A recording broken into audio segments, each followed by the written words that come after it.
Salam sejahtera saudara-saudara. Hari ini topik kita tentang ibadah. Ibadah, kata Ibraninya adalah abodah, yang dapat diterjemahkan berbakti, melayani, atau menyembah. Nah, kita akan bicarakan adalah ibadah dalam konteks waktu khusus untuk ibadah, memuji, dan menyembah Tuhan. Nah, sebenarnya ibadah itu pertama dan terutama untuk siapa?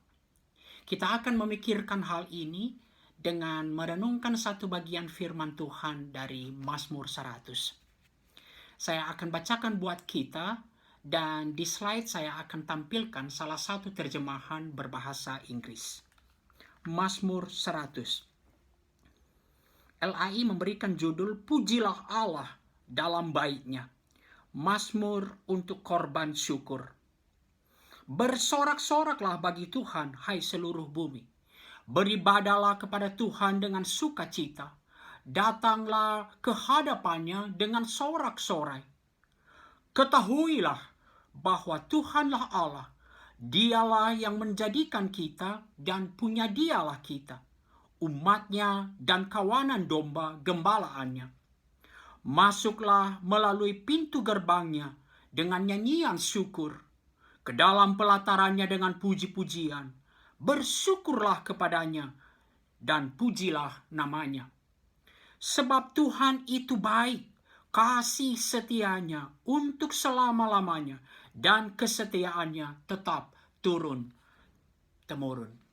Mazmur 100 yang merupakan salah satu mazmur dengan genre mazmur pujian, mazmur ini mempunyai struktur yang sangat indah. Diawali dengan 3 perintah atau ajakan untuk beribadah. Kemudian pemazmur mengungkapkan 3 kesadaran yang harus kita miliki di dalam ibadah. Nah, setelah kebenaran itu diungkapkan, ada 3 perintah atau ajakan untuk beribadah kembali diulangi sebagai suatu penekanan. Dan diakhiri dengan 3 alasan atau dasar yang memotivasi, mendorong kita untuk beribadah kepada Tuhan. Mari kita perhatikan ayat 1 dan 2. Ada 3 kata kerja perintah yang menyatakan ajakan untuk beribadah. Bersorak-soraklah bagi Tuhan, hai seluruh bumi.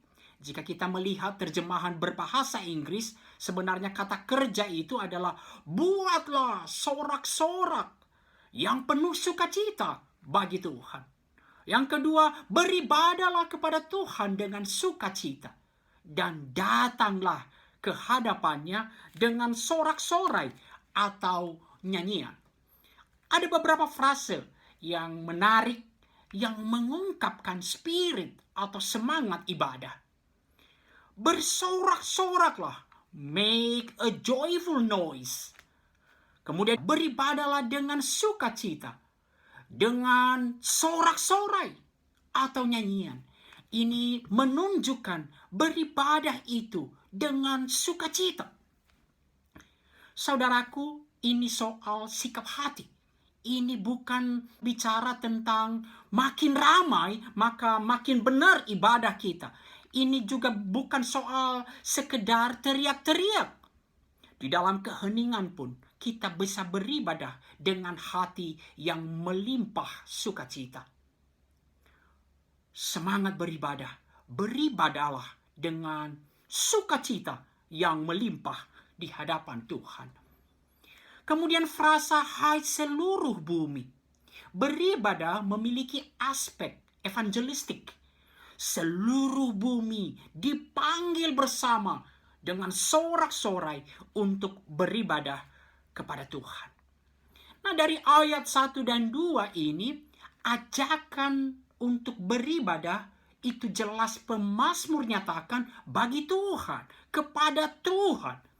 Dan kesadaran ini harus terus dimiliki di dalam ibadah. Ayat 3 menegaskan hal ini kepada kita.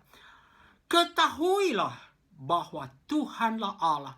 Dialah yang menjadikan kita dan punya dialah kita, umatnya dan kawanan domba gembalaannya. Pertama, ketahuilah bahwa Tuhanlah Allah. Inilah kesadaran utama, kebenaran yang harus kita akui di dalam ibadah. Ibadah itu pertama dan terutama adalah untuk Tuhan. Hal ini membawa kita kepada beberapa perenungan penting.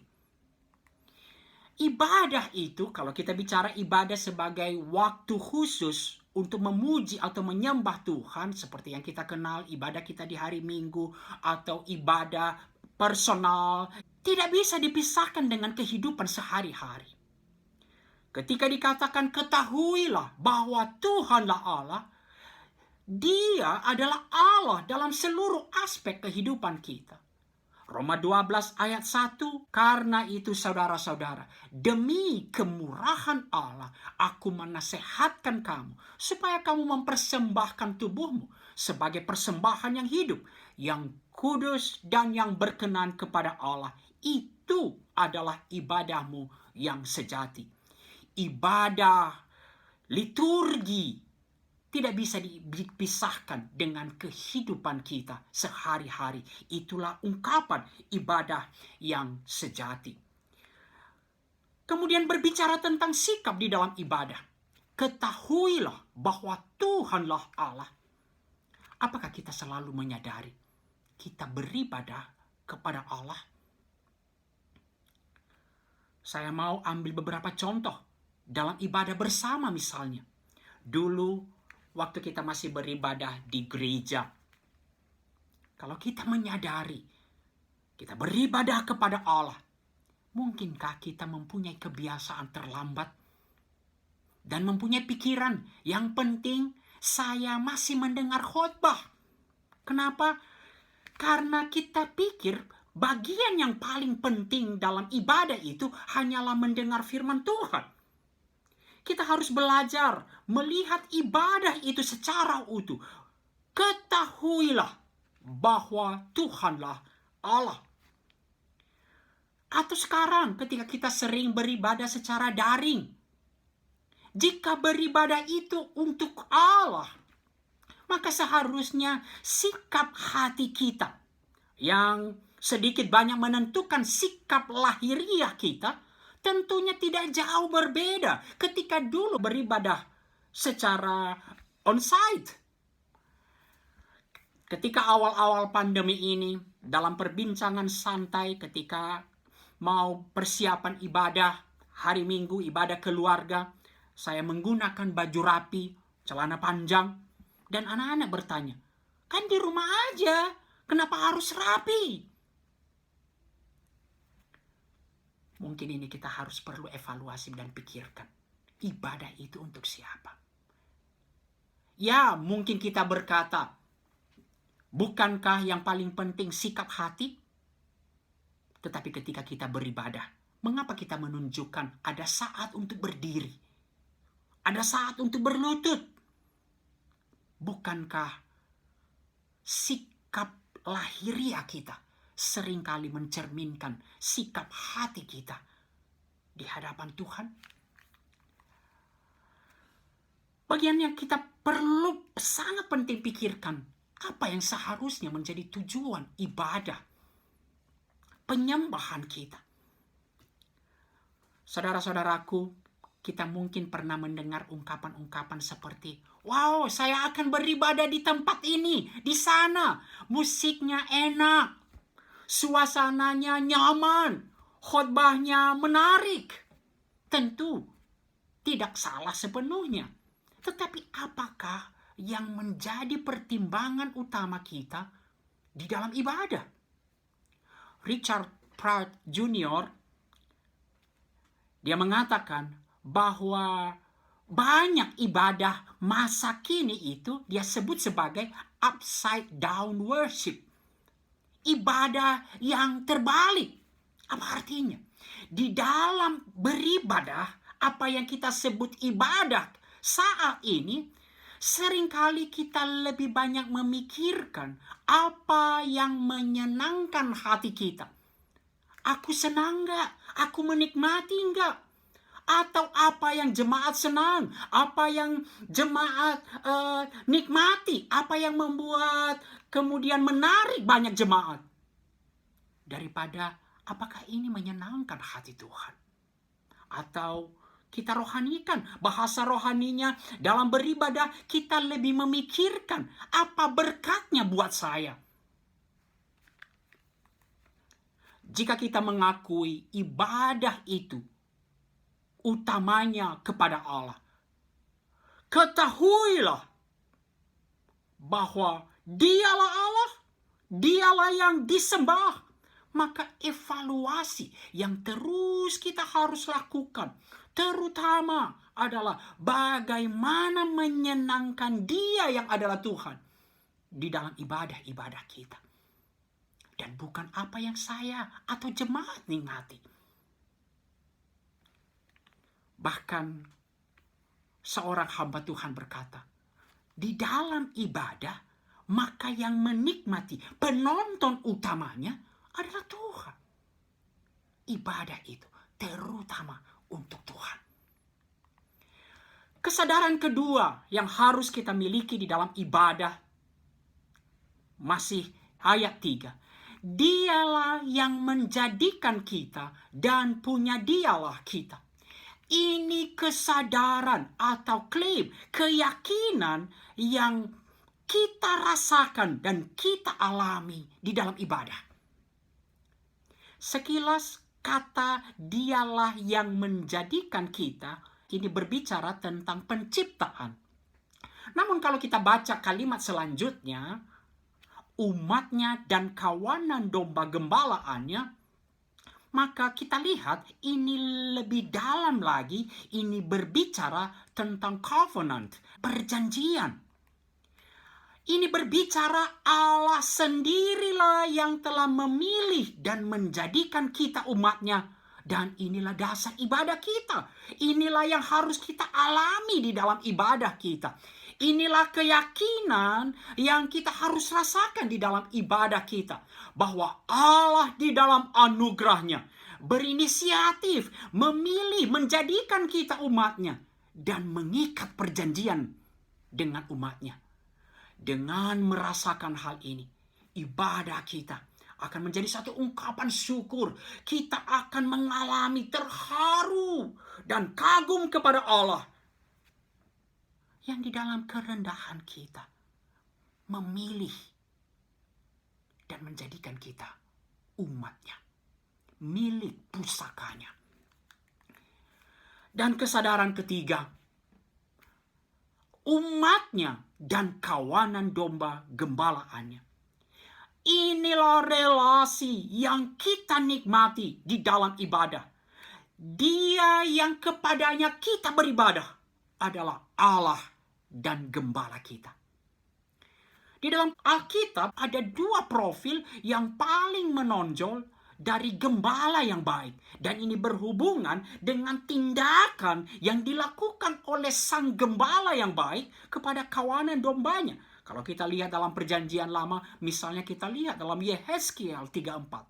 Apakah dua profil itu? Yang pertama, bahwa gembala itu adalah yang kuat, berkuasa, perkasa untuk melindungi kawanan domba gembalaannya.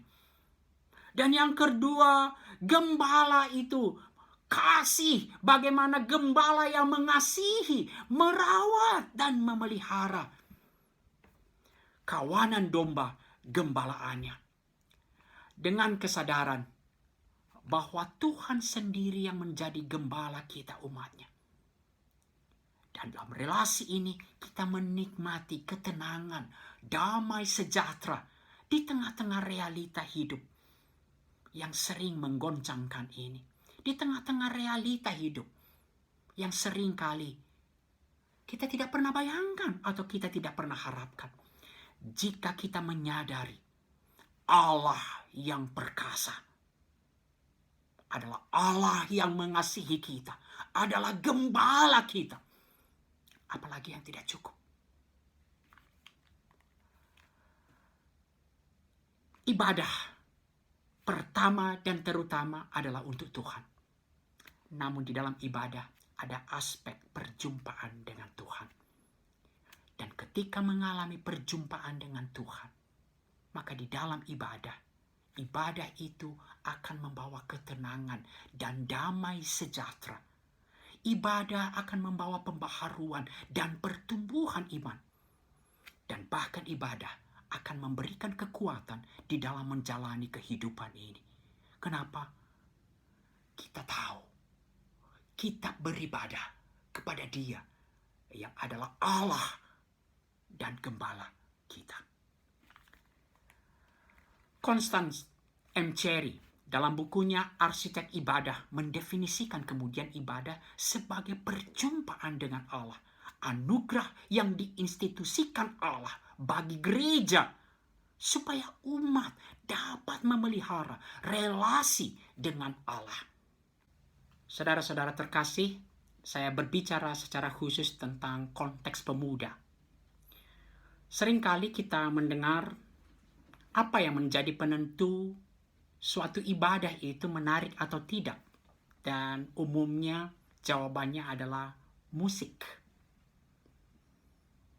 Itulah sebabnya kemudian kita berjuang untuk membuat suatu kebaktian nuansa muda dengan jenis musik tertentu. Kita berdebat apakah perlu memakai musik-musik tertentu untuk menarik hati pemuda kita datang ke dalam ibadah-ibadah kita. Musik memang adalah satu bagian penting di dalam ibadah. Tetapi apakah betul musik merupakan penentu utama dari suatu ibadah? Jika kita sejak dari kecil setia mendidik anak-anak remaja, anak-anak muda, bahwa substansi yang paling indah dalam ibadah itu adalah perjumpaan dengan Tuhan, dan mereka mengalami hal itu, musik tidak akan menjadi penentu utama. Musik penting dalam bagian ibadah, tetapi bukan penentu utama. Perjumpaan dengan Allah. Itulah yang diungkapkan oleh pemazmur. Setelah mengungkapkan kebenaran dasar dari seibadah kita, maka pemazmur kembali menyatakan ajakan untuk beribadah. Ayat 4. Masuklah melalui pintu gerbangnya dengan nyanyian syukur, ke dalam pelatarannya dengan puji-pujian. Bersyukurlah kepadanya dan pujilah namanya. Kita mungkin mengatakan selain penekanan, mengapa ini diulang? Tetapi ini satu hal penting, bahwa ibadah itu, ibadah yang benar itu adalah suatu respons terhadap kebenaran. Maka disinilah pentingnya pemberitaan kebenaran, pemberitaan firman Tuhan merupakan bagian penting dari ibadah kita. Kembali Constance M. Cherry, bahwa pola ibadah itu dimulai dari Allah dan umat merespons. Inilah pola ibadah. Allah menyatakan anugerahnya dan umat merespons dengan ungkapan syukur. Allah berfirman dan umat merespons dengan ketaatan, dengan puji-pujian dan beribadah kepada Tuhan. Saudaraku, Mazmur pujian ini diakhiri dengan pengungkapan fakta yang tidak pernah berubah tentang kebaikan dan kasih setia Tuhan. Dan ini menjadi dasar yang akan terus memotivasi, mendorong kita beribadah kepada Tuhan di setiap musim kehidupan kita. Ayat 5 dimulai dengan kata sebab. Sebab Tuhan itu baik. Kasih setianya untuk selama-lamanya. Dan kesetiaannya tetap turun-temurun. Tuhan itu baik. Kasih setianya untuk selama-lamanya merupakan frase yang terus diulang-ulang di dalam Alkitab. Mengapa? Hanya dengan terus menyadari bahwa Tuhan itu baik. kasih setianya untuk selama-lamanya, kita bisa berjuang, beribadah kepada Tuhan. Termasuk di masa-masa sulit atau krisis di dalam kehidupan kita. Mazmur pujian ini mengajarkan kepada kita, Tuhanlah tujuan, dasar, dan alasan kita beribadah. Bukan kita. Namun, di dalam ibadah, kita mengalami perjumpaan dengan Allah. Dan dalam kasih karunia Allah, ibadah kemudian membawa pembaharuan. Pertumbuhan iman. Di dalam ibadah, kita kembali diingatkan memegang janji-janji Allah. Ibadah memberikan damai sejahtera, ketenangan. Ibadah menjadi kekuatan dan pengharapan bagi kita, umat Allah, di dalam perjalanan iman ini. Kiranya Tuhan memberkati. Amin.